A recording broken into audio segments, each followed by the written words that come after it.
जोहार, नमस्कार। कोविड-19 कहें या कोरोना कहें, पूरा 2020 इसके विष की वजह से पूरी दुनिया को अपने प्रभाव में लिया और पूरी दुनिया संतप्त हुई। पूरी दुनिया के डॉक्टरों, साइंटिस्ट सब ने मिल कर के टीके भी बनाए और शायद अब तक का जो इतिहास रहा है, एक्सपर्ट हमारे साथ बैठे हुए हैं वो बताएंगे, शायद पहली बार इतनी जल्दी इतने कम समय में कोई टीका लगना शुरू हुआ। इस उम्मीद के साथ कि इस टीका लगने के बाद कोरोना से मुक्ति मिलेगी, लेकिन अभी भी कहा जा रहा है कि सावधानी बरतिए। इस कोरोना की कोई दवा नहीं थी। कोरोना की दवा के लिए नए सिरे से कोरोना पेशेंट्स पर अलग अलग दवाएं आजमाई गई।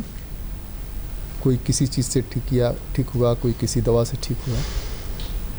बाद के दिनों में हुआ कि प्लाज्मा थेरेपी से जिन लोगों को कोरोना हो चुका है, वो लोग अगर प्लाज्मा देते हैं तो उनके ग्रुप के जो लोग हैं उनके प्लाज्मा से वो ठीक हो जाएंगे। फिलहाल कोरोना की क्या स्थिति है, कितनी सावधानी बरतें, प्लाज्मा थेरेपी क्या है, प्लाज्मा बैंक भी है क्या, कौन लोग प्लाज्मा दे सकते हैं, कौन नहीं दे सकते हैं, अस्पतालों में कोविड से प्रभावित लोगों का आना कितना कम हुआ है, और क्या हम यह मान करके चलें कि बहुत सारे लोगों ने मास्क छोड़ दिया है, सावधानी बरतनी छोड़ दी है, तो उससे कोई नुकसान है या उन सावधानियों को बरतने की अभी भी ज़रूरत है। बीच बहस में आज हम इसी मुद्दे पर चर्चा करेंगे। हमारे साथ चर्चा करने के लिए रिम्स के मेडिसिन विभाग के विभागाध्यक्ष डॉक्टर जे.के. मित्रा साहब हैं। हमारे साथ हैं डॉक्टर प्रदीप भट्टाचार्य जी, जो प्रोफेसर एंड हेड हैं क्रिटिकल केयर के। हमारे साथ हैं डॉक्टर के सिंह, जो रिम्स के ब्लड बैंक के इंचार्ज हैं। हमारे साथ हैं डॉक्टर अमितेश गुप्ता, जो मेडिसिन डिपार्टमेंट में हैं। आप सबका स्वागत, सबको नमस्कार, सबको जोहार। डॉक्टर साहब, मैं आप ही से, डॉक्टर मित्रा, आप ही से आरंभ करता हूँ। आप तो प्रभावित भी रहे हैं, ट्रीटमेंट भी करते रहे, HOD भी रहे हैं। कोविड की फ़िलहाल स्थिति और थोड़ा सा आप जोड़ेंगे अपना एक्सपीरियंस, जब आप प्रभावित हुए कैसा वो लग रहा था और कैसे आप ठीक होने के बाद में क्या सजेस्ट करेंगे? हाँ, धन्यवाद मधुकर जी। सबसे पहले जो आपने प्रश्न उठाया ये इसके बारे में, कोरोना के बारे में, कोविड के बारे में। कोरोना वायरस है और जब आप रोगग्रस्त हो जाते हैं तो कोविड हो गया, ये दोनों में फ़र्क है जी। और कैसे होता है, क्या होता है, इसकी चर्चा नहीं करेंगे, लेकिन दो बातें काफ़ी अच्छी बातें थी जी, जिस पर हम गौर करेंगे। जो एक है कि जिस बीमारी का कोई इलाज नहीं है जी, तो उस बीमारी का prevention is better than cure all the time होता है जी।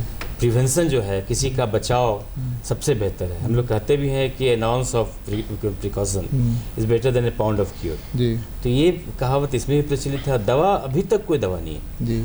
और ये भी आपने सही कहा कि इसकी जो वैक्सीन है जो उपलब्ध हुई, बहुत सारे वैक्सीन ट्रायल में आए और इतनी जल्दी किसी भी बीमारी का, चाहे वो स्पेनिश फ्लू हो, चाहे वो स्मॉल पॉक्स हो, चाहे किसी भी इन्फेक्शियस डिजीज़ की हम बात कर लें, इतनी जल्दी किसी भी बीमारी का वैक्सीन तैयार नहीं। हम इस 20वीं सदी, 21वीं सदी में लोग लकी हैं कि इतनी जल्दी वैक्सीन उपलब्ध हुआ। और जहां आपने कहा सावधानी हटी तो दुर्घटना घटी। जो लोग मास्क लगाना छोड़ दिए और सावधानी जो हम कहते हैं कि सैनिटाइज़र का उपयोग करें, डिस्टेंस जो फिजिकल डिस्टेंसिंग है, हम उसको ये नहीं कहते हैं, फिजिकल डिस्टेंसिंग जो है उसको कायम करना, चाहे उसका पालन करना जो छोड़ दिए, तो ये सब बातें जो हैं, ये सब बातें हो सकता है कि हम भविष्य में अभी भी बरतने की जरूरत है। जी हाँ, बिल्कुल बरतने की जरूरत है, फिलहाल तो है ही। बिल्कुल आपने सही फरमाया, बिल्कुल वो जरूरत है। और कब हम फिर दुर्घटना में फंस जाएं कोई नहीं जानता है। और जब एक बार होता है ये दावानल जिसे कहते हैं, जंगल में जैसे आग लगता है, तो उसी तरह से कब ये फैल जाएगा, कैसे फैल जाएगा, कुछ नहीं। अभी तो हम लकी हैं कि काफ़ी ज़्यादा हर्ड इम्यूनिटी आ गई, चाहे जैसे बोलिए, संख्या काफ़ी कम हो गई। और इस रोग का जो लक्षण है, आप काम करते करते कब प्रभावित हो जाएंगे ये कहना मुश्किल है। कब इससे इन्फेक्शन आपको हो जाएगा ये भी कहना मुश्किल है। हम लोग आराम से देखते थे मरीज, प्रिकॉशन लेते थे, जो ज़रूर है। और मैं इस रोग से ग्रसित हो गया।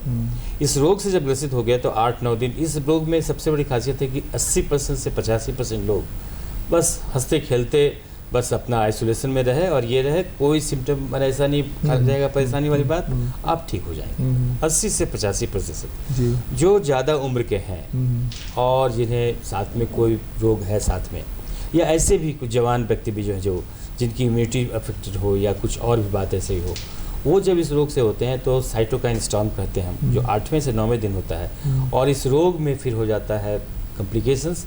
किसी को सांस वाली तकलीफ होती है जिसे हम कोविड निमोनिया कहते हैं, किसी को सेप्सिस हो जाता है, किसी को शॉक सिंड्रोम हो जाता है, मतलब तरह तरह के लोग जो हैं कॉम्प्लिकेशन। तो 15% लोग होते हैं जिसमें कि 5% लोगों को आईसीयू की आवश्यकता पड़ती है, क्रिटिकल केयर होते हैं।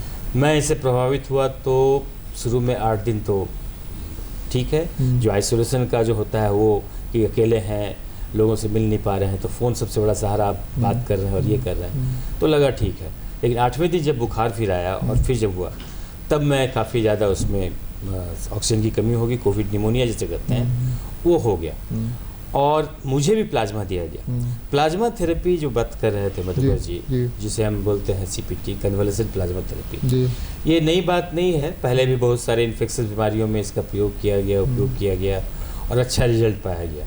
तो इसे भी ट्रायल के तौर पर, ये भी शर्तिया इलाज या शर्तिया चीज़ नहीं है, कुछ को फ़ायदा हुआ, कुछ को फ़ायदा नहीं हुआ। लेकिन ये ICMR जो हमारे हैं उन्होंने इसे अलाउ किया और ये बहुत लोगों में दिया गया। ठीक जब ऑक्सीजन की मात्रा कम होती है तो राइट टाइम में राइट डोज और सही में देने से इसका प्रभाव अच्छा होता है। जब ऑक्सीजन का माने हाइपोक्सिया जिसे हम कहते हैं, जब ऑक्सीजन कम हुआ उस वक्त अगर दिया जाए कन्वलेसेंट प्लाज्मा, जो लोग इससे ग्रसित हुए उसमें इस रोग से लड़ने के जो एंटीबॉडीज़ होते हैं वो तैयार होते हैं। तो उनका प्लाज्मा से आप एंटीबॉडी लेके आप दूसरे व्यक्ति में जिसका मैचिंग हो जाए ब्लड ग्रुप, उसमें देते हैं, तो उसमें उस रोग से लड़ने की शक्ति आ जाती है। इसका मैंने सिद्धांत यही। तो प्लाज्मा कन्वलेसेंट प्लाज्मा थेरेपी जो इसी आइडिया से दिया जाता है और ये बहुतों में बहुत प्रभावी हुआ, जान बचाने वाला हुआ। और मैं आपके समक्ष हूँ और शुरू में कमजोरी हुआ, लेकिन अभी पूरा काम फिर से कर रहा हूँ और ये कर रहा हूँ। तो इस तरह से एक तो हम लोगों के बीच में है, इसकी खुशी है, आपको बहुत बहुत बधाई और लंबा जीवन दीर्घायु हो, ताकि लोग मेरे इलाज करने वाले भी मेरे बगल में नदी के वार्ड में। हाँ डॉक्टर प्रदीप, ये आपसे जानना चाहते हैं, क्रिटिकल केयर में क्रिटिकल जो बहुत ज़्यादा क्रिटिकल जब पेशेंट्स आए तो चूँकि कोई पहले से नॉर्म्स प्रोटोकॉल तो था नहीं कि यही मेडिसिन देना है, तो फला ये संकेत हो रहा, सिम्टम आ रहा है तो उसके लिए ये देना है, उसके लिए ये देना है, या कोई आपने बना के रखा प्रोटोकॉल कि यही देना है हमको, या नए नए प्रयोग करते रहे, कैसे चलाया आपने? जैसे डॉक्टर मित्रा का ही केस है, कलीग भी हैं, साथ में उनके काम भी किए हुए हैं, उनका इलाज भी कर रहे हैं, बाकी पेशेंट आ रहे हैं, तो कैसे एक्सपेरिमेंट बताइए कि आपने कैसे किया? शुरुआती दौर पे जब हमारे पास पेशेंट्स आना चालू हुए मई के महीने से जी, अप्रैल के महीने में भारतवर्ष में दिल्ली, बॉम्बे, चेन्नई, इन सब जगहों में आईसीयू में पेशेंट्स आने लगे थे जी। इस समय जब पेशेंट्स आने लगे तो मेरे अपने दोस्तों से बातचीत शुरू हुई कि भाई उसमें से जो सबसे मुझे महत्वपूर्ण फीडबैक्स मिला, कुछ ऐसे दोस्त थे जो बॉम्बे और दिल्ली में थे जो खुद अफेक्टेड हो गए। अच्छा। जिनको खुद को हुआ और खुद काफ़ी परेशानी से गुजरे, जैसे सर का हुआ सेकेंड फेज और उसमें काफ़ी साइटोकाइन स्टॉर्म एक स्थिति आई, और फिर उसको टाइड ओवर कैसे किया। तो मैंने बॉम्बे में फोर्टिस हॉस्पिटल मेरे दोस्त हैं, टाटा मेरे दोस्त थे, बॉम्बे हॉस्पिटल मेरे दोस्त हैं, उन लोगों से, दिल्ली में मेदांता, सबसे मैंने चर्चा करना चालू किया जो अफेक्टेड हुए और वो खुद का इलाज किस तरह से करें। तो हमको एक मार्जिन टाइम जरूर मिला कि मैं अपना एक प्रोटोकॉल तैयार करूं जी। तो उनके कहे के अनुसार, क्योंकि सबको मालूम है पूरे दुनिया में इसका कोई इलाज नहीं है, कुछ लोग तो सिर्फ विटामिन दे के रख देते पेशेंट को, तो उनको जो ट्रीटमेंट दिया गया, और मैं हमेशा अपडेटेड रहा, जो लिटरेचर्स आती थी यूरोप से और अमेरिका से, मेन जो लिटरेचर्स आती थी उनके थ्रू भी मैं अपडेट करता था अपने आप को, और ये जो फीडबैक अपने दोस्तों से मिला, इन दोनों को मिला करके हमने एक अपना आईसीयू का खुद का प्रोटोकॉल बनाया जी। और जब हमारे पास मरीजों की बरसात होने लगी, जब हम जून के महीने में घुसे, तो अचानक से जैसे बरसात सी होती है मरीजों की, एकदम भीड़ बढ़ने लगी, और तो इसी प्रोटोकॉल का सहारा था कि हम बहुत अच्छे से मरीजों को अपने आईसीयू में मैनेज कर पाए। और काफ़ी ये एक टीम एफर्ट है सर, को भी मालूम है कि आईसीयू में जो काम होता है एक टीम एफर्ट है, और हमारी टीम ने बहुत अच्छे से काम किया। बहुत अच्छा रिस्पांस मिला, और उस वजह से झारखंड की मोर्टालिटी भी आप देखेंगे तो दूसरे स्टेट्स में 1.5% करीबन जाता, झारखंड की मोर्टालिटी भी कम है, 0.89% करीबन मोर्टालिटी है, मृत्यु दर काफ़ी कम है। और ये कारण यही है कि हमने जो प्रोटोकॉल फॉलो किया वो मुझे ऐसा लगता है कि हम उससे तो नहीं कर सकते, लेकिन ये काफ़ी तो कारगर उससे सिद्ध भिन्न क्या था जो आपने दोस्तों से बात की, दूसरे स्टेट्स में या महानगरों में इलाज चल रहा था, उससे आपने भिन्न क्या किया कि आपके यहाँ मोर्टेलिटी रेट इतनी कम हुई? और आपने जो किया होगा जो दूसरे हॉस्पिटल HEC या CCL या रामगढ़ का नई सराय इस तरह के जो हॉस्पिटल्स बनाए गए उनको भी आपने शेयर किया होगा? बिल्कुल। हाँ, तो क्या आपने नया उसमें एक्सपेरिमेंट किया? नया देखिए 2-3 चीज़ों में ही है। एक तो होता है कि बेसिक केयर, फ्लूइड मैनेजमेंट जो होता है, लंग्स जिनका अफेक्टेड होता है, तो लंग्स में फ्लूइड का बहुत बड़ा रोल रहता है। पानी की मात्रा जो शरीर का, उसको बैलेंस करना एक आर्ट है। मतलब ये कहा जाता है कि अगर आपने पानी शुरू के फेज में कम दिया तो मरीज को हानि पहुंचेगा, और लेट फेज में अगर पानी ज़्यादा दिया तो भी हानि पहुंचेगा। तो एक बड़ा संतुलन बनाना, तो पानी का एक संतुलन जो था जिसको हम लोगों ने बड़ा स्ट्रिक्टली कंट्रोल किया। दूसरा ये था कि स्टेरॉइड की जो थेरेपी का जो प्रोटोकॉल आया था विदेशों से, हमने क्या किया, हमने अडॉप्ट किया जो जो अमेरिका में ट्रायल हुआ, जिसमें उन्होंने कहा कि एक स्टेरॉइड का फिक्स डोज कि 6 मिलीग्राम का स्टेरॉइड ही देना है। भारतवर्ष में क्या हुआ, दूसरे स्टेरॉइड का जैसे सॉल्यूमेट्रॉल करके एक स्टेरॉइड आती है, उसका काफ़ी ज़्यादा इस्तेमाल हुआ, और इसकी वजह से उनको कॉम्प्लिकेशंस भी बहुत हुए। निमोनिया के इंसिडेंस, बैक्टीरियल इन्फेक्शन और बाद में फंगल इन्फेक्शन की इंसिडेंसेस भी बहुत बढ़ गए। इसकी वजह से भी उनके मोर्टालिटी मॉर्बिडिटी बढ़ी। हम डेक्सामेथासोन पे ही कह रहे हैं, हम डेक्सामेथासोन से ऊपर कभी नहीं गए। जहाँ बहुत रेयर केस होगा जिसमें हम लोगों ने एक सॉल्यूमेट्रॉल को यूज़ किया और उसका लाभ उठाने की कोशिश करी। 2 चीज़। तीसरा चीज़ जो एक 2 दवाइयाँ आई साइमल्टेनियसली, एक फेविपिराविर और एक रेमडेसिविर। हमने उन सभी मरीजों को जो मुंह से ले सकते थे उनको फेविपिराविर दिया, और जो मुंह से नहीं ले सकते थे उनको रेमडेसिविर दिया जिसका IV डोजिंग चलता है। फेविपिराविर के हमने अलग एडवांटेजेस देखे, रेमडेसिविर के अलग एडवांटेजेस देखे। फेविपिराविर जिनको भी दिया उनका जो हमारा खुद का जो एक्सपीरियंस मैं आपको शेयर कर रहा हूँ कि फेविपिराविर जिनको भी मैंने दिया उनमें लंग्स के लीजन नहीं बने, या बने भी तो काफ़ी 1 हफ्ते 2 हफ्ते के बाद थोड़ा बहुत बना जी। तो फेविपिराविर का हम लोगों ने बहुत एग्रेसिवली यूज़ किया। जो हमने देखा कि इंडिया में बहुत ज़्यादातर हॉस्पिटल्स ने फेविपिराविर को उतना तवज्जो नहीं दिया, वेटेज नहीं दिया, और रेमडेसिविर पे ही डिपेंडेंट रहे। रेमडेसिविर लंग लीजन को प्रिवेंट करने में कहीं उतना कारगर कभी भी नहीं रहा। तो एक ये पहलू हो सकता है। मैं ये सब एक सोच बता रहा हूँ, मैं इसमें कुछ भी एज एविडेंस मैं प्रस्तुत नहीं कर सकता क्योंकि इन चीज़ों को स्टडी करना बड़ा मुश्किल है। हो सकता है नेक्स्ट फेज जब आए तो हम उस पर थोड़ा सा एक फिक्स प्रोटोकॉल बना कर। नहीं, आपके जो कलीग्स हैं जूनियर हैं उनके साथ एक्सपेरिमेंट भी ये चल सकता है, उसको प्रोटोकॉल को लिखने का, फिर तैयार करने का, रिसर्च पेपर बनाने का, इस तरह से हो सकता है। भविष्य में अपनी प्लानिंग तो है और हम रिसर्च कर भी रहे हैं, बहुत सारे चल रहे हैं हमारे साथ में। और जहाँ तक प्लाज्मा थेरेपी की बात है, प्लाज्मा थेरेपी शुरू में जो आया कि भाई मॉडरेट इलनेस में देना है। अच्छा। हमारे साथ क्या हुआ कि हमने जैसे देना चालू किया तो हमने देखा कि कुछ मरीज अचानक से डेथ हो गया, तो that was alarming for us. तो हमें डर लगा कि प्लाज्मा थेरेपी को सही मायने में इस्तेमाल करना चाहिए, उसका सही समय क्या है शायद हमें पता नहीं है। फिर हमने उसको एक्सप्लोर करना चालू किया, और मैं आपको बताता हूँ वर्ल्ड में जैसे हम जिनको फॉलो करते हैं, जो वर्ल्ड में यूनाइटेड स्टेट्स का FDA है, उस नेशनल इंस्टीट्यूट ऑफ हेल्थ है, और IDSA की गाइडलाइन जो होते हैं, इन्फेक्शस डिजीज सोसाइटी, IDSA की जो अमेरिका की है, ये लोग बताते हैं, और हमारी कंट्री की ICMR है। तो ICMR की जो स्टडी हुई, ICMR की स्टडी प्लासिड स्टडी जो किया गया, उन्होंने कहा कि भाई नहीं, मोर्टालिटी प्लाज्मा देने से अगर मॉडरेट डिजीज में देते हैं तो जब तक हम लोगों ने बहुत मरीजों में कर चुके थे इस्तेमाल, उसके बाद उनका रिजल्ट आया कि नहीं, मॉडरेट इलनेस में अगर आप यूज़ करते हैं तो इसका कोई फ़ायदा नहीं होगा। अच्छा। हम लोगों ने भी तुरंत बंद कर दिया कि नहीं, अब यूज़ नहीं करना है। फिर उसके बाद US FDA ने रिकमेंड कर दिया कि इस दवाई को looking at the level of evidences जो कि हमको पूरी तरह से सेटिस्फाई नहीं कर पा रही है, तो उन्होंने क्या किया, इसको एक ओपन एंगल दे दिया। अच्छा। कि आप इसको यूज कीजिए, लेकिन थोड़ा सोच समझ के यूज कीजिए। NIH ने कह दिया कि नहीं, इसको आप यूज नहीं कर सकते, ये सिर्फ एक्सपेरिमेंटल ड्रग है, इसको नहीं यूज कर सकते। फिर क्या हुआ, ईड्सा ने स्टडी करी, और ईड्सा ने जो स्टडी करी, अभी एक लिम्बर्ट्स की स्टडी आई है, इसी 6 जनवरी को पब्लिश हुआ है।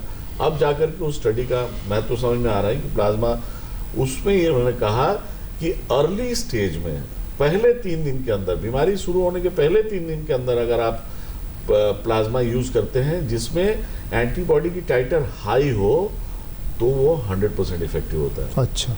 काफ़ी इफेक्टिव, मतलब 100% तो नहीं कहा, लेकिन काफ़ी इफेक्टिव होता है। तो अब लिम्बर्ट्स ट्रायल को फॉलो करके, जो हमारी सबसे उच्च स्तर की जर्नल है, new England journal of medicine, उन्होंने इस रिकमेंडेशन को दिया है कि early stages of Covid, possibly within 3 days of initiation of the disease को अगर आप इस्तेमाल करते हैं, you will get a better benefit. तो हमने प्लाज्मा को बीच में बिल्कुल बंद कर दिया था, और बंद करने के बाद हमने सीवियरिटी ऑफ इलनेस के साथ उसको जोड़ना ही बंद कर दिया, और फिर हमने अर्ली स्टेज में यूज करना चालू किया।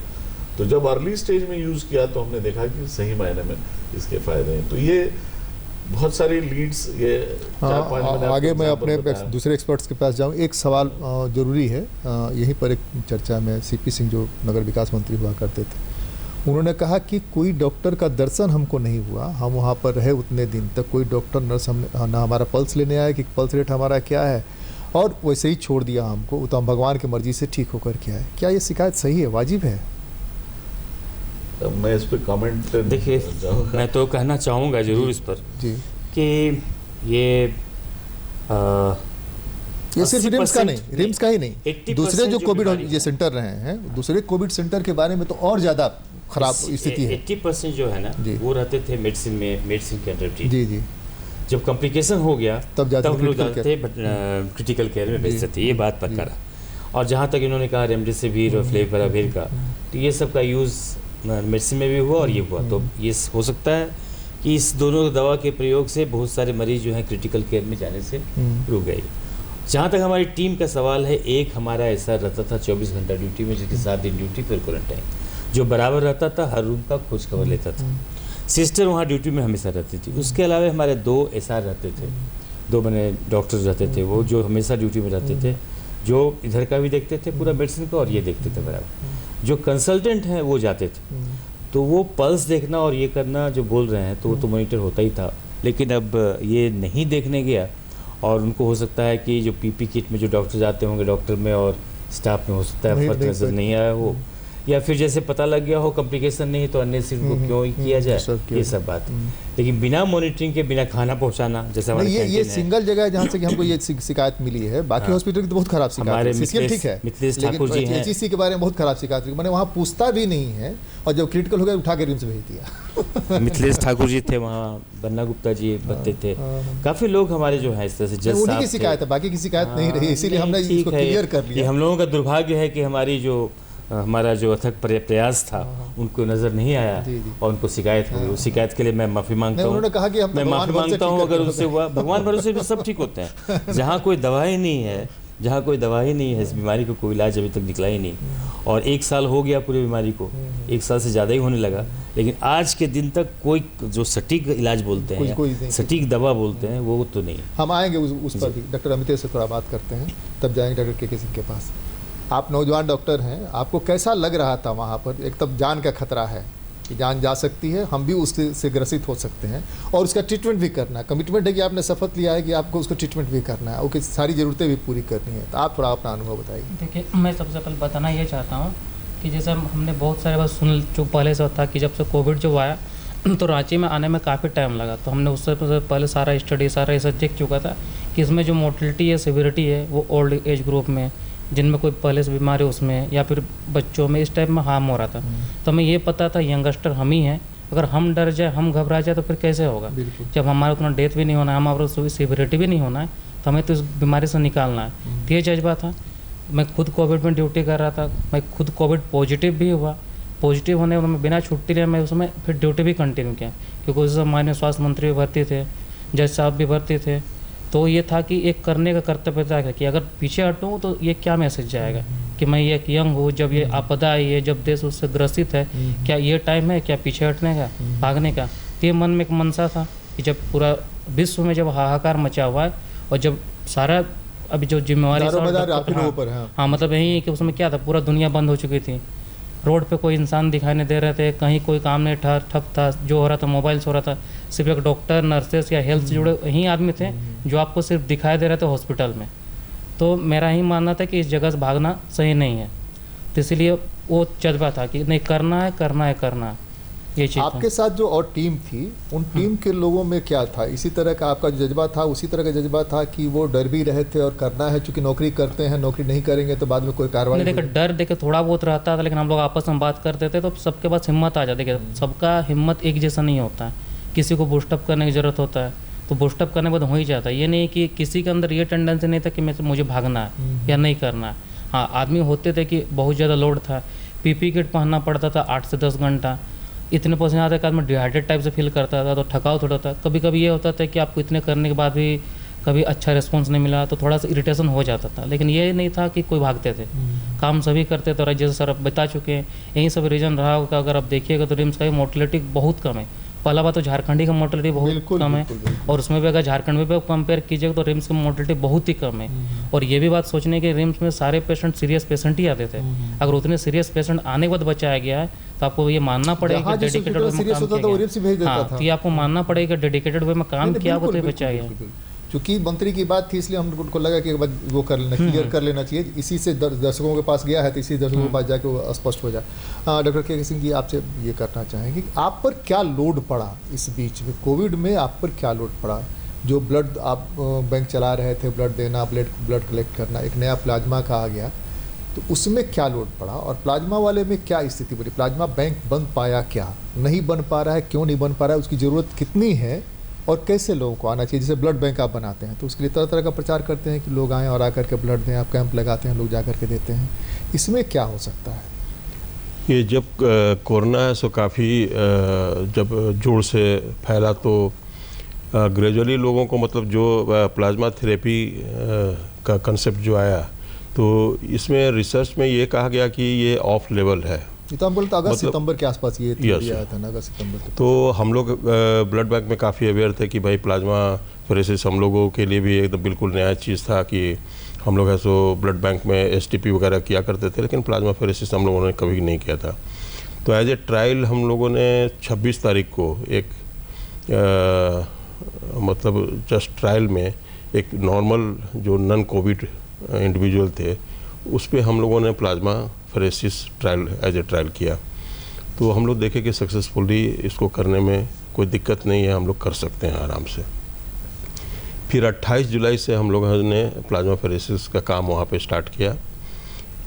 जब लोग क्लिनिशियन लोग का डिमांड आने लगा कि नहीं प्लाज्मा ऐसा चाहिए, लेकिन ये तो हम लोग जान रहे थे कि ये ऑफ लेवल है और इसमें ऐसा शुरू में जो कंसेप्ट आया था कि क्रिटिकली एंड मॉडरेटली इल जो इंडिविजुअल्स हैं उसमें है सो ये काफ़ी कारगर है। फिर वो कंसेप्ट धीरे धीरे चेंज हुआ कि नहीं, अर्ली फेज में अगर दिया जाए जो माइल्डली इन्वॉल्व है, जैसा कि डॉक्टर पी के भट्टाचार्य ने भी बताया कि अर्ली 3-4 डेज में अगर दिया जाए प्लाज्मा तो वो ज़्यादा इफ़ेक्टिव होता है। तो उसमें जो हम लोगों ने प्लाज्मा बैंक तो बनाया ज़रूर रिम्स में, उसमें एडमिनिस्ट्रेशन के लोग, रिम्स के डॉक्टर्स लोग और CRPF एंड जगवार के लोग, काफ़ी लोग इन्वॉल्व थे और लोगों ने काफ़ी बढ़ चढ़ के उसमें अपना योगदान भी दिया। उसमें दिक्कत ये आती थी कि लोग तो आते थे, लेकिन हम लोग प्लाज्मा बैंक जो बनाए थे तो उसमें स्टॉक नहीं रह पाता था कि अगर हम लोग 4 बनाते थे तो मांगने वाले या लेने वाले 120 रहते थे लाइन में। और इतना सारा क्राइटेरिया था कि अगर किसी को कोरोना हुआ तो ऐसा नहीं है कि कोरोना हुआ तो उनका प्लाज्मा से कारगर साबित होगा। उस पर भी था कि अगर जैसे कोरोना में होता है कि जैसे नॉर्मल इंडिविजुअल्स में अगर मान लीजिए कोई भी अगर बैक्टीरिया या वायरसेस या किसी भी तरह का कोई बाहरी एक्सटर्नल जो जिसको हम लोग प्रोटीन इन नेचर कहते हैं एंटीजन, जब उसके बॉडी में घुसता है तो उसका इम्यून सिस्टम है सो उसके अगेंस्ट में एंटीबॉडी बनाना शुरू कर देता है। कोरोना के केसेस में भी यही था कि जब इन्फेक्शन हुआ तो इम्यून सिस्टम है सो किसी इंडिविजुअल का है सो एंटीबॉडी बनाना शुरू किया। लेकिन इसके बॉडी में कितना एंटीबॉडी बना वो एक अलग बात हो गई। तो उसमें जनरली जो हम लोग है सो जो अपने के यहाँ जो मेथड हम लोग अडॉप्ट किए थे और जिससे टेस्ट कर रहे थे, तो उसमें था कि 1.4 अगर आता है तो वो है सो कोविड पॉजिटिव है, बट उसका प्लाज्मा किसी के लिए अगर थेरेपेटिकली अगर दिया जाए तो कारगर नहीं होगा। फिर उसके बाद से उसका क्राइटेरिया था कि अगर 4.0 एंड अबव अगर रहा उसका टाइटर, तभी वो उसका ऐसो प्लाज्मा ऐसो इफेक्टिव होगा। तब हम लोगों ने मैंने एकदम टाइट स्क्रीनिंग करते हुए ऐसो लोगों को सिलेक्ट किया। उसमें काफ़ी होता था कि भाई अगर इंडिविजुअल आए तो एटलीस्ट अगर उनको कोविड हुआ है तो सिम्टम्स भी होना चाहिए कि फीवर एंड कफ होना चाहिए। ऐसा कोई ज़रूरी नहीं है कि अगर उनको कोविड इन्फेक्शन हुआ और कोई सिम्टम नहीं है तो उनका टाइटर है सो जनरली हम लोग है सो देखे एक्सपीरियंस में आया कि टाइटर है सो काम के लायक रहता ही नहीं था। तो हम लोगों ने काफ़ी ऐसा बढ़ चढ़ के हिस्सा लिया और उसमें ऐसा स्क्रीनिंग किया और लोग आए भी, हम लोगों को काफ़ी सहयोग भी मिला और हम लोग ऐसा प्लाज्मा बनाना शुरू किए। उसमें 10 आते थे तो हम लोग ऐसा 3-4 को ही सिलेक्ट कर पाते थे, इसलिए कि क्राइटेरिया में आता है कि कोविड अगर हुआ है तो उनका है सो पहले तो IgG टाइटर है so up to the mark होना चाहिए। फिर है सो जो मैंडेटरी टेस्ट है ब्लड बैंक का कि HIV, SCV and hepatitis, malaria VRL से नेगेटिव होना चाहिए। उनका हीमोग्लोबिन 12.5 ग्राम से ऊपर होना चाहिए, प्लेटलेट काउंट भी है सो 1.5 लाख से ऊपर होना चाहिए। ये सारे क्राइटेरिया कितना दिन में लगता है एक आदमी का ये कराने में, जांच कराने में कि हाँ इसका लिया जा सकता है प्लाज्मा, उसमें कितना समय लग जाता है? जब किसी को कोविड रिजल्ट आने तक कोविड हुआ और जिस दिन पॉजिटिव आया, हाँ। उसके बाद जब वो नेगेटिव होता है, जब 10 दिन 12 दिन या 14 दिन नेगेटिव होने के बाद, पहले जब कंसेप्ट आया था तो उसमें आया था कि 28 डेज के बाद फिर हम लोग है सो फिर repeat RT PCR and true net करवाते थे। अगर नेगेटिव रहता था तो हम लोग उसको सिलेक्ट करते थे। लेकिन फिर उसके बाद सिलेक्ट जो किया आपने, उस सिलेक्ट करने के बाद जो आपने जांच बताया कि इसको एड्स वाला जांच करना है, मलेरिया का जांच करना, इसकी रिपोर्ट आने में कितना समय लगा? सेम डे रिपोर्ट मिल जाती है?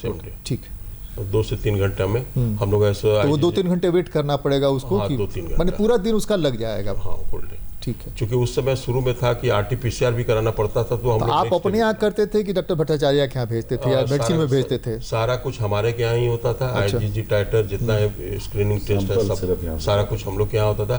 सिर्फ अगर किसी का RT PCR या ट्रू नेट करवाना रहता। नहीं, प्लाज्मा चढ़ाते कहाँ थे आप, इनके यहाँ कि अपने यहाँ? नहीं, चढ़ता तो हमने यहाँ, आपके यहाँ ना टेस्टिंग इनके यहाँ। अच्छा, हाँ हाँ।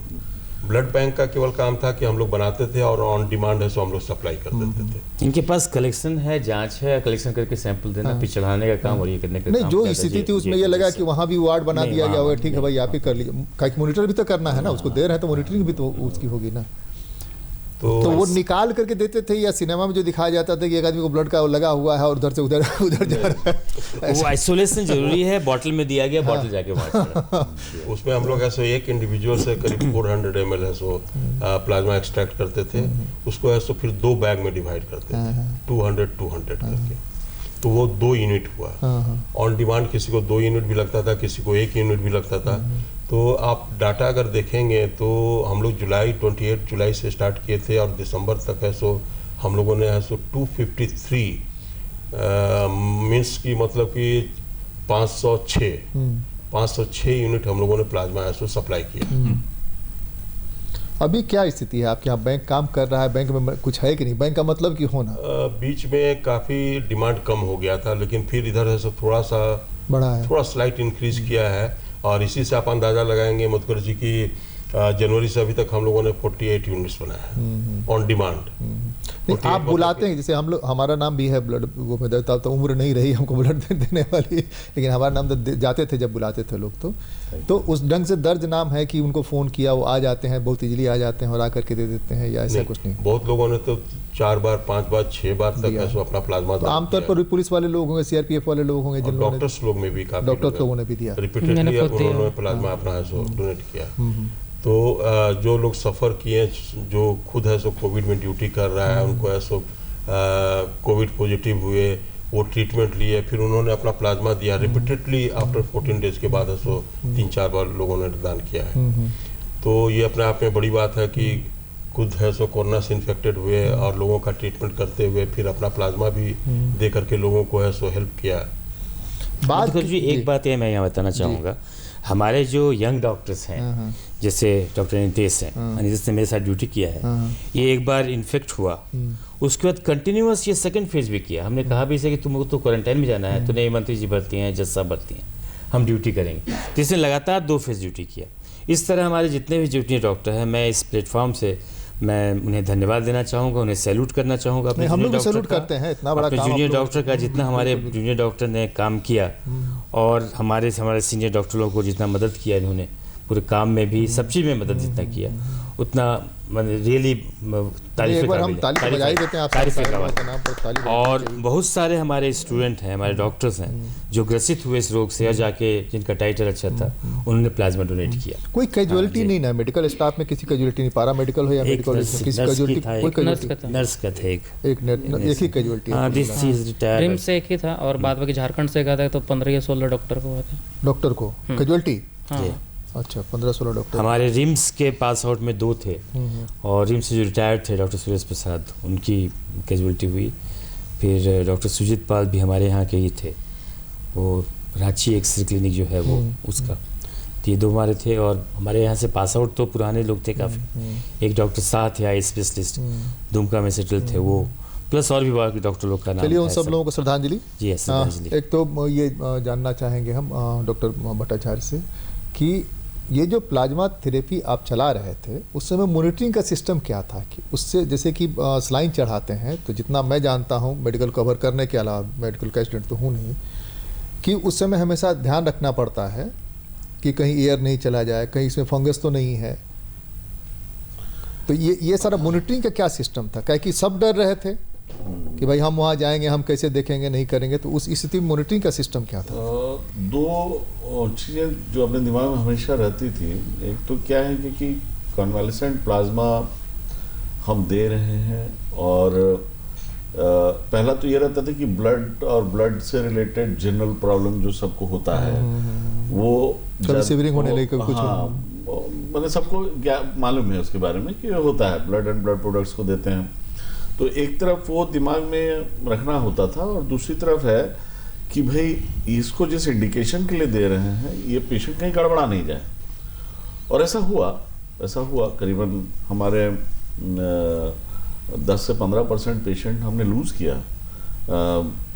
प्लाज्मा देने के बाद, और जो कि हमारे लिए काफ़ी वो था, फ्रस्ट्रेटिंग था कि जो शुरुआती दौर था जो मैंने बताया उस समय समझ में नहीं आता था देना कहाँ है। तो हमारा एक मॉनिटरिंग शीट रहता था, तो उस मॉनिटरिंग शीट में जैसे देना तो 200 ml है और first 200 ml first day and second 200 ml after 24 hours, ये प्रोटोकॉल जो सेट हुआ था कि यही देना है। और जो इंटरनेशनल स्टडी हुई थी उन्होंने भी कहा था कि एक फेज देने के बाद अगर पेशेंट ठीक रहता है तो दूसरा फेज देना है, अगर पेशेंट गड़बड़ा जाता है तो दूसरा तो मत ही दीजिए, try to handle the patient properly. तो हमने भी उसी को ही अडॉप्ट किया था कि फर्स्ट डे 200 ml देते थे और देने के बाद और देते समय बहुत स्ट्रिक्ट मॉनिटरिंग होती थी। तो हमारा 36 चैनल मॉनिटर तो लगा ही हुआ है, उसमें 6 चीज़ एक साथ मॉनिटर होती है, heart rate, blood pressure, saturation, और तो ये सारी चीज़ें जो कंटिन्यूस मॉनिटरिंग होती थी। और सिस्टर को उसमें हर 15 मिनट पे या आधे घंटे पे उसमें लिखना रहता है कि अभी पल्स कितना चल रहा है, बीपी कितना चल रहा है, सैचुरेशन कितना चल रहा है। अगर इसमें कोई गड़बड़ी आती थी तो इमीडिएट इन्फॉर्मेशन डॉक्टर को होता था और फिर डॉक्टर जाकर के या तो प्लाज्मा तुरंत बंद कर देना, फिर प्लाज्मा को रेस्क्यू करने के लिए स्टेरॉयड वगैरह के इंजेक्शन हम लोग देते हैं तो वो दे करके बंद कर दें एंड फिर उनसे कह दें कि भाई प्लाज्मा इनके लिए सूटेबल नहीं है इसलिए इनको आगे नहीं देना। कि हम आगे ये नहीं कि हमने रेस्क्यू करने के बाद फिर से उसको चालू किया, ऐसा नहीं किया हमने, ये दुस्साहस नहीं करी। मतलब हमने कहा कि अननेसेसरी जो थोड़ा बहुत मान लें हानि हुआ, ऐसा नहीं कि ये बढ़ के और ज़्यादा हानि कर दे मरीज को, तो हमने बिल्कुल ही बंद कर दिया। तो ऐसे मरीज जिनमें हमको सिम्टम्स दिखे और लेकिन जो डेथ हुआ, जो मैं आपको बताना चाह रहा हूँ कि वो इवन 50 ml प्लाज्मा के बाद देने के बाद ही उनके ऐसा नहीं था कि सिम्टम्स आ गए, पूरी प्लाज्मा चली गई, कुछ नहीं दिखाई दिया, 2 या 4 घंटे के बाद सिम्टम्स चालू हुए। अच्छा। तो इन पेशेंट्स को मतलब ऐसा नहीं हुआ कि हम बीच में रोक दिए तो जो इमीडिएट रिएक्शंस होते हैं उनमें दिखाई नहीं दिए, रिएक्शंस दिखाई दिए 4 से 6 घंटे के बाद, और उसके बाद वो लगातार ओवर 12 आवर्स डिटोरेट करते चले गए और उसके बाद हम उनको संभालते चले गए और फिर कुछ संभल गए, कुछ नहीं संभल पाए। डॉक्टर मित्रा, करीब 11 महीने 10 महीने गुजर गए कोविड के, अभी हमको लगता है कि 6 महीने शायद और लगे धीरे धीरे ठीक होने में चीज़ों की।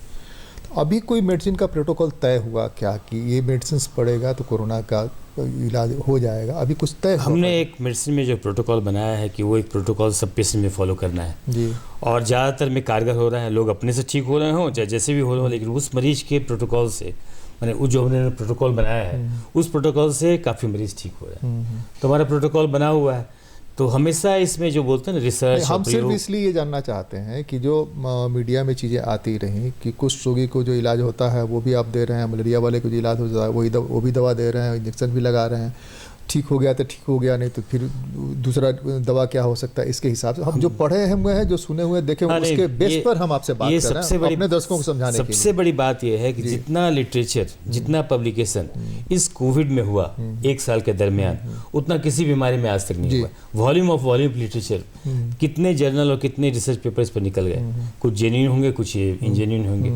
हमारा जो एक बना था, एक गवर्नमेंट की तरफ से एक कमेटी बनी थी जिसने कि पूरा प्रोटोकॉल झारखंड के लिए दिया था। वो झारखंड के लिए पूरा प्रोटोकॉल हमने एक जिसको SOP कहते हैं वो हमारा बना था, और वो SOP पूरे झारखंड में फॉलो हुआ। तो जैसा हमने देखा कि झारखंड में मोर्टेलिटी कम हुआ, चलिए वो भी हो सकता है, लोगों में इम्यूनिटी ज़्यादा हो। मोर्टेलिटी किस तरह के लोगों का हुआ? आमतौर पर ओल्ड एज या दूसरी बीमारियों से ग्रसित थे, इसकी वजह से कि आप लोग कहते हैं कि बहुत ज़्यादा BP का प्रॉब्लम है, पहले से वो दम्मा वगैरह का कोई प्रॉब्लम है, इस तरह का प्रॉब्लम वो लोग शामिल थे या सामान्य लोग भी थे? जिनको कोमॉर्बिडिटी का मतलब है कि साथ में जो बीमारियां थी, चाहे हाइपरटेंशन हो, खास करके डायबिटीज़ जिसको था, उसमें हम लोगों ने देखा ज़्यादा हो रहा है। COPD के जो थे वो भी बहुत अच्छा बिहेव नहीं किए, लेकिन COPD में उतना नहीं हुआ जितना हम लोग अप्रेजेंट कर रहे थे। ज़्यादा डायबिटीज़, हाइपरटेंशन, हार्ट डिजीज़, ये सब में ज़्यादा हुआ। बहुत सारे मरीज हुए CKD माने क्रॉनिक किडनी डिजीज़ के जो डायलिसिस पर थे, उनमें हुआ ये कोविड, वो ठीक हो गए, निगेटिव हो गए, निगेटिव होने के बाद उनकी मृत्यु हुई। सो उनकी मृत्यु कोरोना से नहीं हो गई, वो बीमारी की वजह से। बहुत लोगों में ऐसा भी हुआ कि वो जो हार्ट रोग से ग्रसित थे या किडनी रोग से ग्रसित थे, उनकी मृत्यु हुई हार्ट से या चाहे किडनी से, लेकिन कोरोना साथ में था, निगेटिव होने के बाद उनका हुआ। तो इस तरह का बहुत सारा हुआ है। और जहाँ पर दवा नहीं हो तो वहाँ पर तो ये कहना मुश्किल होता है ना दवा काम कर रहा है या अपने ठीक हो रहे हैं। तो कुछ तो आपने कहा कि कुछ लोगों का वक्तव्य था कि हम तो अपने आप ठीक हो गए, तो ये भी हो सकता है बहुतों ने इलाज नहीं कराया, वो भी ठीक हो गए। तो ये जो चीज़ अपनी शरीर में, आपके शरीर में कितनी इम्यूनिटी है इस पर डिपेंड करता है किसी भी रोग का ठीक होना। डॉक्टर भट्टाचार्य जी, अब आपसे थोड़ा जानना चाहेंगे, अब क्रिटिकल केयर में आपने कोई प्रोटोकॉल तय किया कि ये सारे मेडिसिन ही पड़ेंगे, इसके अलावा कोई एक्सपेरिमेंट नहीं होगा? एक साल में हमने ये एक्सपेरिमेंट कर लिया, अब इसके हिसाब से ट्रीटमेंट हो, तो पेशेंट बहुत कम हो गए होंगे, आने वाले दिनों में लगभग 0 हो जाएंगे। तो, जी नहीं, हमने सब ऑलमोस्ट फिक्स कर लिया है, और हमने इवन जैसे सेक्शंस को भी फिक्स किया है। सेक्शंस को मतलब एंटीवायरल कोई ज़रूरी नहीं है कि एंटीवायरल देना ही है, एंटीबायोटिक कोई ज़रूरी नहीं एंटीबायोटिक देना ही है। हमने जैसे स्टेरॉयड है, स्टेरॉयड को भी हमने फिक्स किया है कि कहाँ पे स्टेरॉयड चालू करना है। तो स्टेरॉयड हम वहीं पे चालू कर रहे हैं जहाँ लंग्स इन्फेक्ट हो रहा है। अगर लंग्स नहीं इन्वॉल्व है तो स्टेरॉयड का कोई इस्तेमाल नहीं है। क्रिटिकल केयर मेडिसिन से कितना कोऑर्डिनेशन है इस मामले में? आप डॉक्टर मित्रा से कितना बात करते हैं, डॉक्टर मित्रा आपसे कितना बात करते हैं, और जो इनके साथ पूरी टीम लगी हुई है दोनों के साथ में, उससे कितनी बातचीत होती है? मैंने कोऑर्डिनेशन मूल रूप से म्यूचुअल कोऑर्डिनेशन तो बहुत ही अच्छा है, और मतलब ऐसा है कि अगर हम ना कोऑर्डिनेशन रखे तो फिर हो ही नहीं सकता, मैंने मौत की धार मतलब बहुत संख्या में मौत होने लगे। तो कोऑर्डिनेशन बहुत अच्छा है, इसलिए एक इनके डिपार्टमेंट से एक रिंग आना और हमारा बेड क्रिएशन होना, इसके बीच में उसके मैक्सिमम आधे घंटे का गैप होता था, मैक्सिमम आधे घंटे का। इनका कॉल आया कि एक पेशेंट सिक हो रहा है और हमारे यहाँ एक बेड प्रिपेयर होना, आधे घंटे से ज्यादा कभी समय नहीं लगा। हमने बीच में एक फेज आया था हमारे पास, जो हमारे पास बेड रहता ही नहीं था। We are really facing hard to बिल्कुल तो देखा हुआ है। तो हमें बीच में बोलना पड़ता था कि भाई हमारे पास बेड नहीं है, आप प्लीज लेके दूसरी जगह जाइए। तो इस वजह से भी कुछ पेशेंट्स को हमें जबरदस्ती प्राइवेट हॉस्पिटल्स में या दूसरे जगह भेजना पड़ा। मधुकर जी एक बात बताएंगे कि यहाँ पर जैसे बेड का ये है, हमने अपना 2 वार्ड यानी 36x2 सर्जरी का, 36x2 मेडिसिन का 4 वार्ड डेडिकेट कर दिया ओनली फॉर द कोविड। जी जी। और उसमें हम लोग क्रिटिकल केयर जिसको ऑक्सीजन की जरूरत पड़ती थी, चाहे ऐसा पड़ता था, उसको हम लोगों ने रखा जी। तो वो हम लोगों ने 4 जो है 4x36 280 बेड रन बेड हम लोगों ने एक्स्ट्रा 280 बेड्स हमने कोरोना के लिए रन किया, और जिसमें से हमारा 35 बेड डिवोटेड वेंटिलेटर के लिए था। कि वेंटिलेटेड पेशेंट 35 बेड हमने डिवोटेड रखा था उनके लिए। और तो वही बता रहे हैं कि मतलब there was a very good coordination, इसमें कभी कोई प्रॉब्लम नहीं है। डॉक्टर के सिंह ये बताइए कि आज के दिन में प्लाज्मा की कितनी ज़रूरत है, और उसके हिसाब से बैंक में रखा जाए ताकि जो ज़रूरतमंद लोग आए उनको मिल सके, क्या रास्ता हो सकता है?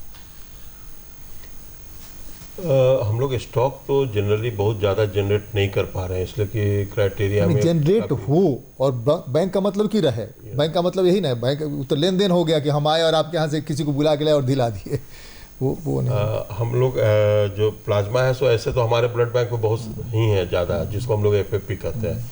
लेकिन ये जो कन्वलेसेंट प्लाज्मा जो हुआ, जो कोविड से इन्फेक्टेड हुआ उसका प्लाज्मा, तो वो प्रिजर्व इसलिए नहीं हो पाता है कि क्राइटेरिया में तो एक तो बहुत लोग छट जाते हैं, और जैसे ही हम लोग बनाते हैं तो जनरली जो क्लिनिशियन से डिमांड आता है तो 200 के बजाय है तो 400 का डिमांड रहता है। तो हम लोग ऐसा फिर आज दिए, फिर उसके नेक्स्ट डे है सो फिर है सो 200 सप्लाई कर फोन करके उनको बुलाते हैं तो वो लोग आ जाते हैं, वो चला जाता है। तो इसलिए स्टॉक जनरेट नहीं हो पाता है। जो लोग हैं आपके यहाँ लिस्टेड, उन लोगों को फोन करने पर बुलाने पर आ जाते हैं, जनरली आ जाते हैं। जनरली जो लोग सो काफ़ी इच्छुक रहते हैं अपने स्वेच्छा से भी आके दे जाते हैं, या अगर उनको पता चल गया कि किसी पेशेंट के लिए AB ग्रुप का है सो प्लाज्मा चाहिए, तो अपने है सो वॉलंटरली है सो आकर के वो अपना प्लाज्मा है सो। चलिए अब थोड़ा टीका पर बात करें। डॉक्टर अमजद साहब ने टीका ले लिया? हाँ, मैंने टीका ले लिया। आपके टीम में जो लोग थे जिनको आप जानते हैं, मित्र वगैरह, सारे लोग टीका ले चुके हैं? हाँ, सारे लोग। किसी को कोई कॉम्प्लिकेशन टीका से? नहीं, टीका से तो कोई कॉम्प्लिकेशन नहीं, बस खाली टीका लेने के बाद आपको थोड़ा सर्दी जुकाम, थोड़े से बुखार आएंगे, वो भी 2 दिन में जनरली ठीक हो जाते हैं। लगभग सबको या किसी को? सबको तो नहीं होते हैं भाई, 50-60% केस में हो रहे हैं। मतलब वो डिपेंड करते हैं कि आप कितने हेल्दी भी हो जी, इस बात पर डिपेंड करता है। लेकिन वैसे कोई देखा जाए तो सीरियस कोई साइड इफेक्ट कुछ नहीं है। सर्दी जुकाम बहुत मामूली सा है, थोड़ा सा आपको बदन हाथ में दर्द होगा, एक पैरास्टामोल का टैबलेट ले लीजिए ठीक हो जाता है। इसमें टीका से बिल्कुल घबराने वाली कोई बात नहीं है। और देखिए बात है कि टीका के बारे जो भी है अभी बीमारी ही नहीं आया है, ठीक है, इसमें अभी रिसर्च चला ही जा रहा है। लेकिन हमें विश्वास रखना है कि हाँ टीका यूजफुल है और यूजफुल रहेगा। ऐसे नहीं कि कुछ जब नुकसान नहीं कर रहा है तो जो भी होगा तो बेनिफिट ही होगा, इस विश्वास को बनाए रखना है। नहीं डॉक्टर मित्रा, ये टीका जो है आप सब लोग ले रहे हैं इसलिए कि आपके लिए कंपलसरी है? जिस ढंग से एक मिनट मैं अपनी बात कर लेता हूँ, आप इसको काट दीजिएगा। मैं कह रहा हूँ कंपलसरी है कि सबको लेना है। गवर्नमेंट कह रही है कि जो पहला प्रायोरिटी हमारा है वो पहला प्रायोरिटी है कि हम मेडिकल स्टाफ को, जो पैरामेडिकल स्टाफ, जो लोग लगे हुए हैं इस टीम में, उन लोगों से, जो लोग कोविड से पेशेंट को ले आना उन लोगों के लिए। लेकिन वो लोग तरह तरह के अपने से कुछ गढ़ रहे हैं और कुछ गढ़े हुए को सुन रहे हैं। जो व्हाट्सएप यूनिवर्सिटी चलता है, उस व्हाट्सएप यूनिवर्सिटी में तरह तरह की चीज़ें आती हैं। जैसे अपने यहाँ रांची में ही एक केस के मामले में आया था कि उसका डेथ हो गया, जबकि ऐसा कुछ नहीं था। तो ये हम जानना चाहते हैं टीका के प्रति लोगों को कैसे अवेयर किया जाए और उनकी बारी कब आएगी, इसका कोई सिस्टम है क्या? ये पहली बात तो ये कंपलसरी नहीं है, ऐच्छिक है। कल हमने एक रिम्स में एक बैठक रखी थी लोगों को, जो मैंने कन्विंस, मैंने जो टीका इसी के बारे में अवेयरनेस फैलाने के बारे में या टीके के बारे में जो भ्रांति है उसको दूर करने के लिए। लोगों में इस तरह से भ्रांति नहीं थी, लोग बहुत कम संख्या में आए, बहुत ऐसा नहीं था कि लोग नहीं लेना चाहते हो। और आपने जो है सिस्टम कहा कि सिस्टम जनरेट, ये एक पोर्टल बना है। उस पोर्टल पर आप फ़ोन नंबर और अपना आईडी देते हैं, उसके बाद आपको फ़ोन नंबर जैसे नंबर आता है तो कॉल किया जाता है। इसमें थोड़ा सा ज़रूर कठिनाई हो रही है। ये हमारे सिविल सर्जन और जो गवर्नमेंट ऑफ झारखंड है वहाँ से कोरिलेट होता है। इसमें रिम्स का कोई नहीं रहता है। रिम्स के पास भी वो लिस्ट आता है, जिसको उसको देना है वो देते हैं। लेकिन एक चीज़ में अच्छा हुआ है कि अगर आपने रजिस्ट्रेशन कराया है और अगर आपका नंबर आज नहीं आया तो आप जा सकते हैं वहाँ पर और अपना नंबर देख सकते हैं। और अगर वहाँ पर रहा कि हाँ वैकेंसी चाहे ऐसा है तो आप बिना नंबर, बिना बुलावे के भी ले सकते हैं, अगर आपका रजिस्टर्ड किया हुआ है तो। और जैसा हम भी व्हाट्सएप यूनिवर्सिटी से ही पढ़ रहे थे कि मार्च के एंड तक या अप्रैल के फर्स्ट वीक में जो 50 से ऊपर हैं, माने जनरल पब्लिक जो रिस्क ग्रुप हम कहते हैं, उन लोगों को टीका के लिए किया जाएगा, टीका शुरू हो जाएगा। कुछ दिन के बाद हो सकता है कि ओपन मार्केट में अवेलेबल होने लगे, इसलिए टीका लेने में कहीं दिक्कत नहीं है। और हमने जैसा बताया कि जिस बीमारी का कोई इलाज नहीं है, टीका ही एक चीज़ है जो आपको 60-70% जो भी आपको प्रोटेक्शन दे, वो टीका तो सबों को लेना चाहिए। कम से कम एक चीज़ तो इसमें जरूर होगा। मान लीजिए आपको कोविड नहीं होता है, पहला। दूसरा हो गया, मान लीजिए कोविड हो गया, आपकी इम्यूनिटी कम है, वैक्सीन उतना असर नहीं किया, तो कम से कम आप सीरियस नहीं होंगे। क्रिटिकल केयर में जो जरूरत पड़ती है या जिस तरह का इसका जो कॉम्प्लिकेशन है, कॉम्प्लिकेशन का दर तो जरूर काफ़ी कम हो जाएगा। साइंस जब भी होता है तो वो समझिए कि वो आंसू पोंछने के लिए होता है, डर के लिए साइंस नहीं। साइंस हमेशा करता है कुछ फ़ायदा के लिए। जब साइंटिस्ट इतना डेवलप किए, कम से कम नहीं भी तो शुरू में 129 वैक्सीन ट्रायल में था, अभी भी करीब 39-40 वैक्सीन ट्रायल में चल रहा है, जिसमें कि हमने देखा कि हिंदुस्तान में 2 वैक्सीन जो है ट्रायल में आ गए, कोविशील्ड बोले और कोवैक्सीन बोले।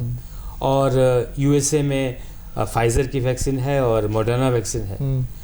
इस तरह की वैक्सीन जो है, और ऑक्सफोर्ड से चला है हमारा एस्ट्राजेनेका का वैक्सीन जो कोविशील्ड है। तो वैक्सीन में काफ़ी ट्रायल के बाद फर्स्ट फेज होता है, सेकंड फेज होता है, थर्ड फेज होता है, तब जाके आम पब्लिक के लिए शुरू किया जाता है। इसलिए इसमें ये नहीं। और जैसा मेरा डॉक्टर नितेश ने बताया, साइड इफेक्ट चाहे रिस्क, बहुत कुछ लोग को बुखार हुआ, जैसे टेटनस का आप लेते हैं टीका, तो उसमें भी दर्द होता है, उसमें भी किसी को बच्चों को टीका दिए जाते हैं तो उसको बुखार हो जाता है, सर्दी हो जाती है। तो ये औसम हमने खुद लिया है टीका, हमने खुद टीका लिया है, जो उतना दिन सफ़र किए, 30 दिन हम करीब 34 दिन रहे हॉस्पिटल में और काफ़ी गंभीर दौर से गुजरे।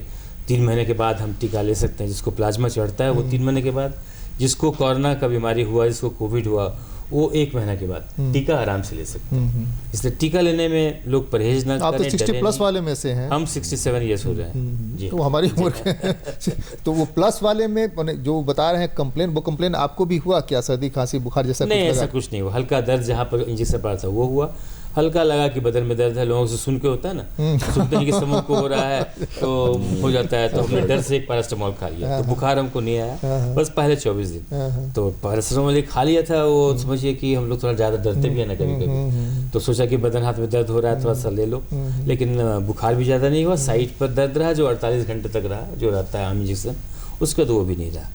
अभी तो एजिथ्रोमाइसिन खूब बिका ना, लोगों को लगा कि भाई गले में खराश हो रही थी, एजिथ्रोमाइसिन खा लो, काहे के लिए हॉस्पिटल जाएंगे, डॉक्टर देखेगा। विटामिन सी लोगों ने खूब खाया। हमारे डिपार्टमेंट में भी काफ़ी हेजिटेशंस थे इस मानी कि लगाना है नहीं लगाना है, और लोग मेरी तरफ देख रहे थे कि सर क्या डिसीजन लेते हैं। तो मैं काफ़ी चर्चा करता था कि देखो यार वैक्सीन है, इसमें इतना ट्रायल ऐसा होना चाहिए, एटलीस्ट 1 ईयर तो ऑब्जर्वेशन होना चाहिए था। मैं भी काफ़ी चर्चा करता था, लेकिन मेरा होता है कि मैं हमेशा एक चीज़ ज़िंदगी में फॉलो किया हूँ कि हमारे ऊपर वाले क्या कर रहे हैं। तो आप देखिए, जिस दिन मैं देखा अखबार में कि गवर्नमेंट सेक्टर में अगर सबसे बड़ा इंस्टीट्यूट है मेडिकल का तो एम्स है, और एम्स के डायरेक्टर ने लगवा लिया, पहले दिन लगवाया। और प्राइवेट सेक्टर में सबसे बड़ा इंस्टीट्यूट है मेदांता, वहाँ के हेड हैं त्रिहान साहब, वो भी लगवाया, उनने लगवा लिया। तो मैंने कहा हम किस खेत की मूली हैं भाई। तो हमने कहा जब ये हमारे आइडॉल से ही लोग लगवा रहे हैं तो हम कोई दिक्कत नहीं। मैं नेक्स्ट डे जाके मेरी बारी आई, मैं लगवा लिया। और फिर मैं यही एग्जांपल सबको दिया, देखो भाई ऐसा है कि जब हमारे ऊपर वाले जो जिनका लाइफ एक्चुअली में बहुत ज़्यादा मायने रखता है, हम लोग तो उनके हिसाब से, तो वो लोग बेफिक्र होकर लगा रहे हैं, तो डरने की तो बात ही नहीं। आपको क्या कॉम्प्लिकेशन हुआ? कंप्लेन हमें कुछ नहीं हुआ। हम तो वैक्सीन लगाए और 2 घंटे बाद मुझे बोकारो जाना था शादी में, तो मैं तो ड्राइव करते हुए जा रहा था बढ़िया, और रास्ते में मुझे फ़ोन आया कि सर आपको कोई तकलीफ में नहीं। मुझे कोई तकलीफ नहीं, मगर ड्राइविंग एंजॉय कर रहा हूँ मैं बढ़िया। उस समय मुझे पता भी नहीं चला, मैंने बिल्कुल भी नहीं समझ आया कि वैक्सीन लगा बोल के। अब एक जो अभी भी लोग आ रहे हैं, तो जैसे जैसे प्लाज्मा थेरेपी के बाद सुने हुए हैं लोग, तो फर्स्ट डिमांड उनका यही होता है कि प्लाज्मा कहीं से उपलब्ध करा दीजिए। क्या रास्ता हो सकता है ऐसे लोगों के लिए प्लाज्मा उपलब्ध कराने का? इसमें हम लोग है सो जनरली हम लोगों के पास कुछ लिस्ट भी है, और बीच में है सो एडमिनिस्ट्रेशन के साइड से भी है सो वहाँ पे एक टेंट लगा करके एक सेंटर बनाया गया था रिम्स के प्रीमिसेस में ही। और वहाँ पे एडमिनिस्ट्रेशन के लोग रहते थे, उन लोग ऐसे इनरोल करते थे जब डिमांड किसी का आया, और उन लोग ऐसो जनरली जगवार या CISF या CRPF को फ़ोन करके वहाँ से लोगों को बुलाते थे या आर्मी पर्सनल को बुलाते थे, और प्लाज्मा ऐसो उसके अगेंस्ट में ऐसो वो ऐसो अपना डोनेट करता था। तो मोर और लेस अगर किसी को ऐसा नहीं हुआ है कि अगर प्लाज्मा की ज़रूरत है और उसके पास अपने लेवल से कोई डोनर अवेलेबल नहीं है, तो हम लोग मुहैया या हम लोग इंतजाम नहीं कर पाते, कोशिश करते हैं कि हम कहीं बुला लें किसी कर को। देते हैं। और उसमें हम लोगों ने सेफर साइड में एक दूसरा क्राइटेरिया में अपनाया था कि अगर 4.0 से किसी का अगर थोड़ा सा टाइटर कम है, सपोज कि किसी का 3.98 है या 3.7 है, तो प्रोटोकॉल के अनुसार प्लाज्मा फेरेसिस उसका नहीं हो सकता है। लेकिन उसका जब होल ब्लड लेंगे और उसका जो प्लाज्मा निकालेंगे, जिसको हम लोग WC प्लाज्मा कहते थे, तो वो प्लाज्मा भी मोर और लेस काफ़ी इफेक्टिव हुआ लोगों को, जैसा लोगों ने फीडबैक दिया कि भाई उस प्लाज्मा से भी मेरा काम हो गया। तो ऐसा प्लाज्मा भी हम लोग ऐसे अपने ब्लड बैंक में बना कर रखते थे। तो मोर और लेस काफ़ी डिमांड, मतलब कि रिम्स से ज़्यादा तो हमको लगता है कि आउटसाइड हॉस्पिटल से ज़्यादा डिमांड आया। हमको लगता है और कहीं है भी नहीं शायद प्लाज्मा कहीं था भी थेरेपी के नहीं। लिए प्लाज्मा निकालने का भी व्यवस्था नहीं है, वो लोग नहीं करते हैं। और जहाँ तक मेरी जानकारी है झारखंड के बारे में, चूँकि मैं वो आपका जो स्टेट ब्लड बैंक काउंसिल है मैं उसमें भी हूँ, इसलिए हमको पता है कि और कहीं है नहीं। डॉक्टर अमितेश, हम कंक्लूड करेंगे, आप कोई मैसेज देना चाहेंगे क्या कोविड से रिलेटेड और टीके के बारे में? देखिए, मैसेज मैं यही देना चाहता हूँ कि अभी कोविड ख़त्म नहीं हुआ है, तो जो भी सावधानी बरतना है, सैनिटाइजर से मतलब हाथ धोने का, मास्क लगाने का, सोशल डिस्टेंसिंग का, ये सारी सावधानी हमें बरतना है। मतलब अभी भी सतर्क होने की ज़रूरत है। जैसे कभी कभी हम लोग देखते हैं कि बहुत जगह गैदरिंग शुरू हो गया है, पार्टी शुरू हो गया है, तो इतना खुद को रिलैक्स नहीं करना है। और दूसरा बात, वैक्सीन ज़रूरी है, वैक्सीन बहुत सेफ है, वैक्सीन ले लेना है, ये भी बहुत ज़रूरी है। और जैसे कि सर ने जैसे बोले प्लाज्मा डोनेशन के लिए, तो हम लोग भी जूनियर डॉक्टर भी कोशिश करते थे कि जहाँ से भी हो, कोई डॉक्टर से ही हो, कोई हमारे जूनियर ही हो, हम लोग सबको मोटिवेट करते थे ब्लड बैंक के साथ, जूनियर डॉक्टर एसोसिएशन जो एडमिनिस्ट्रेशन थे उनके साथ, कि लाया जाए, लोगों को फ़ोन करके लाया जाए, किस तरह लाया जाए, उसे मोटिवेट किया जाए ताकि वो प्लाज्मा डोनेट कर पाएँ। तो ये भी प्रोसेस जो ये चलता रहेगा हम लोग की ओर से। चलिए, अंतिम डॉक्टर मित्रा कंक्लूड कर रहे हैं हम। आप ये बताइए कि आप क्या मैसेज देना चाहेंगे? मैसेज जो डॉक्टर नितेश ने दिया बिल्कुल सही दिया, और ये मैं पुनः दोहराऊंगा नहीं, लेकिन कहूँगा कि ये जो है मैसेज जरूर जाना चाहिए। लोग रजिस्ट्रेशन अपना करा लें, सावधानी जरूर बरतें और रजिस्ट्रेशन करा लें, अपनी बारी का इंतजार करें, और जब बारी आती है वैक्सीन लेने का तो जरूर से वैक्सीन लें। कोई वैक्सीन हो जो मिल जा रहा है, जो सरकार की वैक्सीन जरूर लें। ये कहना होगा, मैसेज देना होगा। वैक्सीन से ज़रा सा भी ना हिचकिचाएं, ये सेफ है, और ये अपना भी बचाव है और सोसाइटी का ही बचाव है, आपके परिवार का ही बचाव है। और डॉक्टर प्रदीप, अभी भी कोविड के पेशेंट्स आ रहे होंगे आपके यहाँ, आने वाले दिनों में आ भी सकते हैं, तो सिम्टम्स क्या होंगे कि आप जैसे पता चले वैसे वो आपके यहाँ पहुँचें, या इस तरह के जो हॉस्पिटल्स हैं डेडिकेटेड फॉर कोविड वहाँ पहुँचें? अब तो काफ़ी मैच्योरिटी आ गई है डायग्नोसिस के, क्लिनिकल डायग्नोसिस में भी। मतलब मैंने ये नहीं एक सर्दी खांसी हुआ, छींक आ रहा है तो वो कोविड ही है। तो सर्दी खांसी छींक बिल्कुल। टेस्टिंग हम पहले रिलाई करते थे टेस्टिंग में, लोगों को समझ में नहीं आता था कोविड हो गया क्या। लेकिन अब क्या है कि क्लिनिशियंस के बीच में इतनी ज़्यादा इसकी अवेयरनेस हो गई और इतने पेशेंट्स देख लिए एक बल्क में कि every clinician has geared up कि हाँ हमसे बात करें, 2 टुक बताए और हम कैच कर लेंगे इस कोविड। और आप जांच आजकल एंटीजन टेस्टिंग भी होने लगे हैं, RT-PCR तो हो ही रहे हैं, ट्रूनैट भी हो रहे हैं। एक दिन में भी, घंटों में भी जांच हो सकता है, और बेस्ड ऑन दैट आप एडमिट हो जाएं जल्दी। तो वही है कि जब तक, मेरा तो यही है कि जब तक इलाज नहीं तब तक लापरवाही नहीं। तो ये बहुत इंपॉर्टेंट बात है। और दूसरा है कि एक ही चीज अपने पास सॉलिड आई है, वो है वैक्सीन।